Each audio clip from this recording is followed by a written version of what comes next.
Selamat datang di Bola Pinggir Jalan. Serie A Italia telah lama tertidur di kompetisi Eropa. Dalam 10 tahun terakhir, jarang sekali klub-klub asal Italia mampu berbicara banyak di Liga Champions. Paling banter cuma Juventus. Itu pun mereka 2 kali kalah di final saat menghadapi klub Spanyol. Hal ini cukup ironis mengingat di 10 tahun pertama 2000-an Italia berhasil mencapai final Piala Dunia dan klub Italia berhasil mencapai final Liga Champions sebanyak 4 kali dan memenangkannya 3 kali. 2 di antara 3 pemenang gelar itulah yang kita undang hari ini. Inilah AC Milan musim 2006-2007 dan Inter Milan musim 2009-2010. Dua klub ini adalah perwujudan dan simbol terakhir dari keperkasaan sepak bola Italia di mata Eropa sebelum akhirnya tertidur pulas nan panjang. Inilah versus series edisi ke-6 dan pembahasan kali ini pasti berlangsung panas sebab kedua klub adalah rival sejati. Simak pembahasannya. Kita mulai dari kategori kiper. Kedua klub ini diperkuat oleh 2 kiper asal Brazil beda generasi, atau bisa dibilang generasi bersambung. AC Milan diperkuat oleh kiper Nelson Dida yang saat itu sudah memasuki masa-masa terakhirnya. Namun, Dida masih memiliki sisa-sisa kemampuan dan dari masa kejayaannya sebagai pengawal terakhir lini belakang Milan. Sebagai kiper Rossoneri, Dida adalah andalan Carlo Ancelotti dan telah menjejak 3 final Liga Champions sepanjang membela tim merah hitam itu. Pada musim 2006-2007, dia bermain gemilang sekaligus menebus kesalahan-kesalahan yang dia buat di momen Miracle of Istanbul di 2005. Sementara itu, dari kubu Inter, saat itu terjadi perubahan suasana di bawah mister gawang. Francesco Toldo, kiper termahal yang pernah dibeli Inter, disingkirkan oleh Jose Mourinho ke bangku cadangan. Bahkan Toldo tak sekalipun menjadi starter di liga. Mou lebih sering menggunakan Julio Cesar yang saat itu sebenarnya masih berstatus kiper pelapis. Siapa sangka kemudian Cesar mampu tampil cemerlang dan menjadi salah satu kepingan penting Inter dalam meraih treble. Dia tampil sangat baik di babak gugur dan terutama untuk menjaga gawangnya tidak kebobolan lebih dari 1 gol saat bersua Barcelona di semifinal. Lantas, siapa yang lebih baik di antara kedua kiper tersebut? Secara statistik, Cesar jauh lebih unggul sebab dia hanya kebobolan 34 sementara Dida 36. Secara teknik, sepertinya kita sepakat bahwa 2 kiper ini sama bagusnya. Namun, kami cenderung condong pada Nelson Dida sebab dia memiliki beberapa hal yang tidak dipunya Cesar, seperti kesempatan menjejak 3 final Liga Champions serta memenangkan Piala Dunia 2002. Pemenang kategori kiper adalah AC Milan. Kategori selanjutnya, back. Perbandingan di posisi back ini sedikit tidak adil bagi Inter. Sebab Milan di musim 2006-2007 bertabur bintang di posisi lini belakang. Mulai dari fullback seperti Massimo Oddo dan Marek Jankulovski, kemudian ada Luca Antonelli, ada Serginho, back sayap serang powerful dari Brazil, Cafu, benteng tangguh bernama Alessandro Nesta, hingga 2 pemain senior yang sudah bermain sejak Milan masih diasuh Arrigo Sacchi, yakni kapten tim Paolo Maldini serta Alessandro Costacurta. Banyaknya opsi bagus ini sangat memudahkan Ancelotti untuk meracik formasi andalannya, si pohon beringin. Inter secara komposisi memang tidak diisi oleh para pemain semengkilap punya Milan. Namun back-back Inter tidak kalah tangguhnya. Mereka punya Javier Zanetti, Maicon, Materazzi hingga Ivan Cordoba. Zanetti adalah legenda klub. Materazzi dan Maicon adalah back-back yang tak segan menjatuhkan lawan. Mou juga punya Christian Chivu, Walter Samuel, serta Lucio. Semua adalah langganan di timnas masing-masing. Hal lain yang patut digarisbawahi adalah penampilan Chivu yang bisa disulap jadi defensive winger saat melawan Barcelona di semifinal UCL. Artinya, Back Inter bisa bermain lebih versatile. Tidak sulit untuk mencari lini belakang mana yang lebih baik. Cukup kita mengingat bahwa jika ada pengurutan back terbaik di dunia sepanjang masa, Maldini layak masuk 3 besar, sementara Nesta ada di 10 besar dan Costa Curta di 20 besar. Cafu juga layak disebut sebagai back kanan terbaik di dunia sepanjang masa. Back Milan memang kombinasi yang menyilaukan mata. Pemenang kategori back adalah AC Milan. Kategori selanjutnya, gelandang. Apakah perbandingan di kategori ini juga akan kembali menjadi milik Milan? Bisa jadi. Di lini tengah Milan masih bercokol trio penyihir, prajurit, dan profesor yang terkenal itu. Dalam formasi pohon beringin, trio maut itu didukung pula oleh Massimo Ambrosini plus seorang gelandang serang energik dalam diri Ricardo Kakà. Kakà memang banyak beroperasi di lini serang, tapi kami sendiri lebih suka menggolongkannya sebagai bagian dari gelandang. Kakà adalah top skor Milan di musim tersebut dan keberadaannya sekali lagi membuat perbandingan ini terlihat timpang. Nah, siapa yang dimiliki Inter untuk menandingi kemampuan lini tengah Milan? Mari kita lihat. Oh iya, Inter memiliki Mike Donald Mariga. Tidak ada yang tahu? Ironis. Inter punya 2 gelandang pivot bertipe petarung, yakni Dejan Stankovic dan Esteban Cambiaso.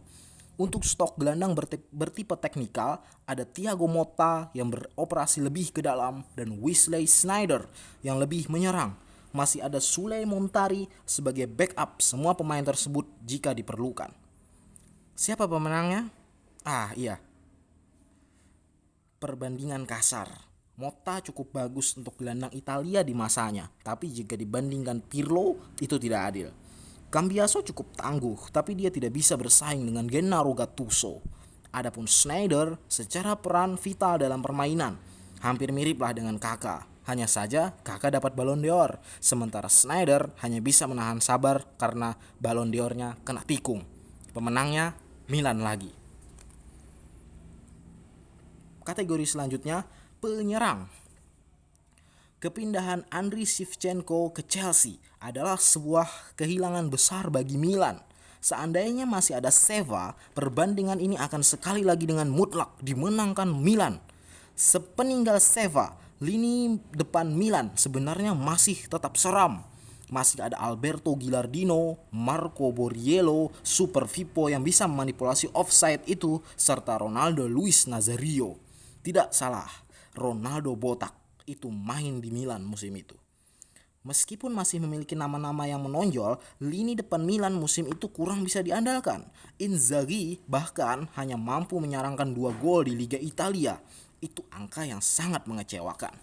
Secara total, keempat pemain itu hanya mampu mencetak 22 gol. Mungkin karena lini depan seret itulah Milan sering meraih hasil imbang tanpa gol.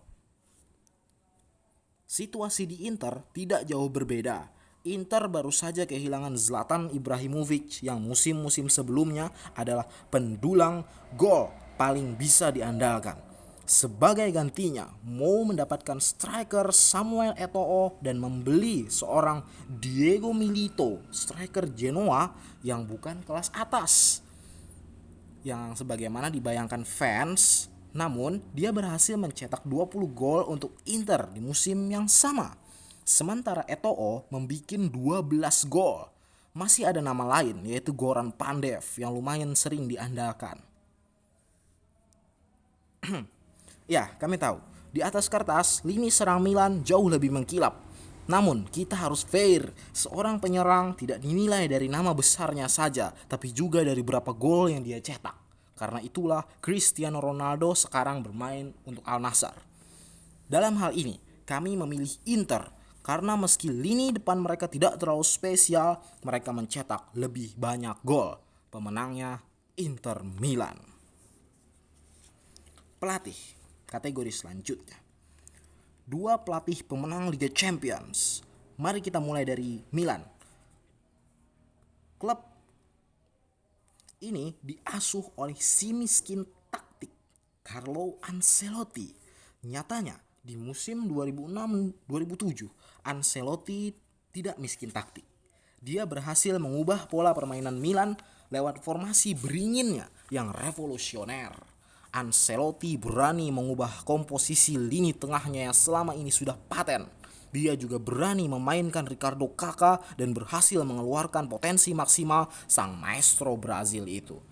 Ancelotti juga berhasil menebus kekalahannya atas Liverpool dalam The Miracle of Istanbul. Tidak ada yang ragu, dia telah melakukan banyak pekerjaan yang bagus. Namun, Jose Mourinho adalah soal lain. Mourinho versi Inter Milan masih merupakan Mou versi terbaiknya. Mou adalah pelatih pertama yang memenangkan treble bersama dua klub berbeda. Mou juga pelatih pertama di era Liga Champions yang memenangkan UCL bersama dua klub berbeda. Mou juga orang yang membuat antitesa untuk taktik tiki-taka Pep Guardiola yang masih dianggap magis kala itu. Ya, mari sebut bersama-sama. Mou adalah the special one. Pemenang kategori ini sudah jelas Mourinho karena satu alasan yang sangat jelas pula, dia meraih trofi lebih banyak ketimbang Ancelotti dengan materi pemain yang lebih pas-pasan. Pemenangnya Inter Milan. Kategori selanjutnya prestasi. Milannya Ancelotti musim 2006-2007 sepertinya lebih memilih fokus di UCL ketimbang di liga domestik. Mereka kena sanksi pengurangan poin yang secara teknis menyebabkan mereka start liga dengan poin minus.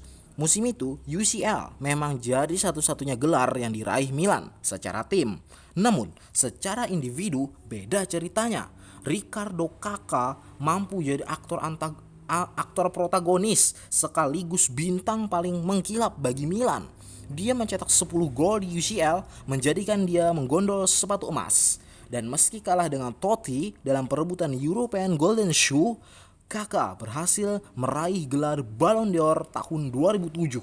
Sebuah Ballon d'Or yang bersejarah sebab dia jadi manusia terakhir yang memenangkan bola emas itu sampai 10 tahun kemudian. Sebaliknya, Internya Mourinho bergelimang penghargaan dan trofi di level klub. Mereka berhasil meraih gelar Serie A kelima. Mereka secara beruntun sekaligus memantapkan dominasi mereka atas Liga Italia. Mereka juga berhasil meraih gelar Coppa Italia dan akhirnya melengkapi treble dengan mengalahkan Bayern di Santiago Bernabeu. Sayang, untuk level individu tak satupun gelar didapat oleh pemain mereka. Yang paling diingat tentu saja tersingkirnya Wesley Sneijder dari perebutan suara Ballon d'Or padahal dia pantas mendapatkannya. Nah, untuk memilih pemenangnya kami akan mengandaikan Sneijder dapat Ballon d'Or atau setidaknya dia pantas mendapatkannya. Maka dengan itu Inter adalah pemenang di kategori ini. Performa Liga kategori berikutnya. Sudahlah. Yang satu ini berikan saja pada Inter. Milan memulai liga dengan terseok lantaran baru kena imbas kasus Calciopoli. Sementara Inter mereka meskipun harus bersaing ketat dengan Roma, nyatanya mereka tetap berdiri paling akhir bersama trofi Serie A. Mereka mendapatkan Capolista. Pemenangnya Inter Milan. Performa Eropa kategori terakhir. Dua pemenang Liga Champions tentu memiliki perjalanan yang menakjubkan sampai ke akhir. Namun itu tidak berlaku untuk kedua peserta duel kita hari ini. Milan misalnya harus memulai perjalanan mereka dari babak kualifikasi ketiga melawan Red Star Belgrade. Jika menang, barulah mereka lolos ke fase grup. Saat lolos ke fase grup pun, masalah belum selesai. Mereka kalah 2 kali di 2 laga terakhir, termasuk takluk 2-0 dengan wakil Prancis Lille. Hasil yang nyaris membuat Milan masuk terperosok ke Liga malam Jumat. Namun, di tahap knockout, Milan tampil perkasa dengan menyingkirkan Bayern Munchen, MU, dan akhirnya mengalahkan Liverpool. Inter juga tampil payah di awal-awal dengan hanya meraih 3 hasil imbang di fase grup. Mereka juga menelan kekalahan di Camp Nou pada matchday kelima. Ya, Inter satu grup dengan Barca di fase grup. Inter juga hanya bisa lolos sebagai runner up grup saat itu. Baru di fase selanjutnya, Internya Mourinho bisa menyingkirkan klub kuat macam CSKA Moskow, Chelsea, Barca, dan Munchen. Laga lawan Barca jelas yang paling emosional karena mereka harus menjaga defisit gol hanya dengan 10 orang pemain. Jadi siapa pemenangnya? Dengan menimbang lawan-lawan yang dihadapi, kami condong pada AC Milan. Milan pemenangnya. Skor akhir menunjukkan kedudukan sama kuat, 4-4. Milan menang di kategori kiper, back, gelandang, dan performa Eropa. Sementara Inter memenangkan kategori penyerang, pelatih, prestasi, serta performa liga. Sebuah hasil yang adil untuk musuh bebuyutan di Derby della Madonnina ini. Baiklah, demikian bahasan kita kali ini. Terima kasih sudah menyimak video ini sampai habis. Jangan lupa kasih like dan tinggalkan jejak kalian di kolom komentar. Akhir kata, salam bola pinggir jalan. Bye.